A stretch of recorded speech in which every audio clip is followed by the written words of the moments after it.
สบายดีท่านผู้ชมยินดีต้อนรับท่านผู้ชมเข้าสู่ช่องไก่วรวงศ์ไก่สาวลาวคลิปนี้ก็จะพาท่านผู้ชมมาเบิ่งฝนตกอยู่โรงเรียนม.ส.องแก้วจากที่ว่าหลายมื้อหลายเว้นเนาะบ่เคยตกนะช่วงนี้เพราะว่าอันแล้งหลายดำให้ดำหน้าก็บ่ได้ด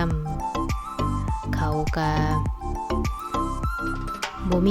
บ่ได้หวานเนาะท่านผู้ชมเพราะว่ามันบ่มีน้ำเด้บ่ได้หวานกะจักสิได้ดำจักบ่หน้าเนาะมีมื้อนี้นี่ล่ะตกคิดว่าคือสิได้ไถให้ไถหน้าแหละอันเช้าให้เช้าหน้าที่เพิ่นรอคอยฝนตกแต่ฝนก็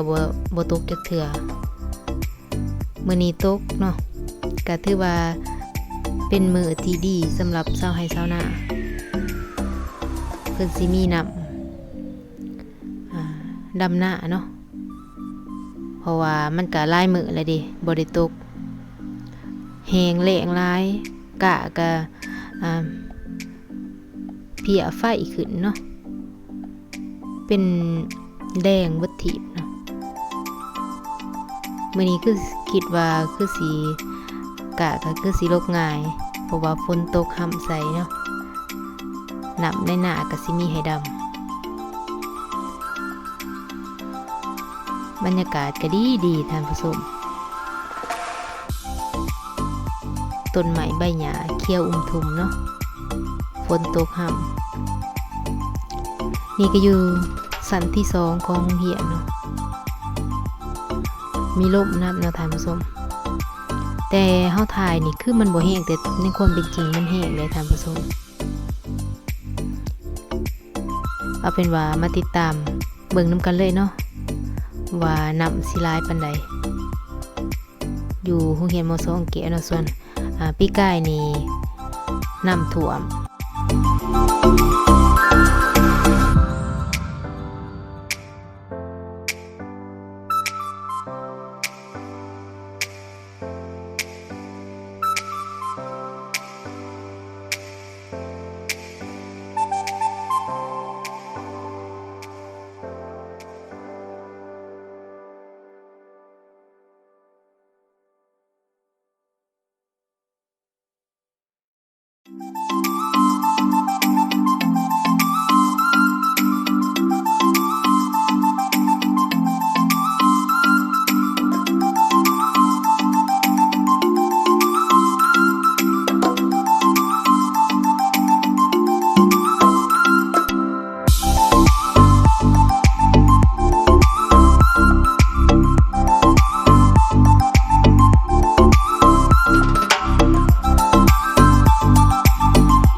ก็เริ่ม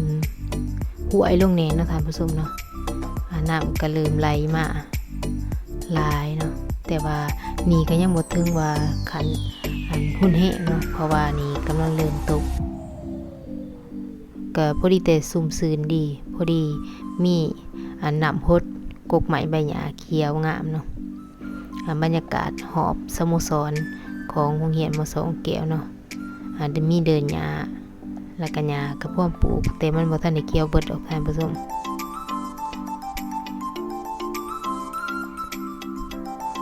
ซุ่มเย็นดีเนาะ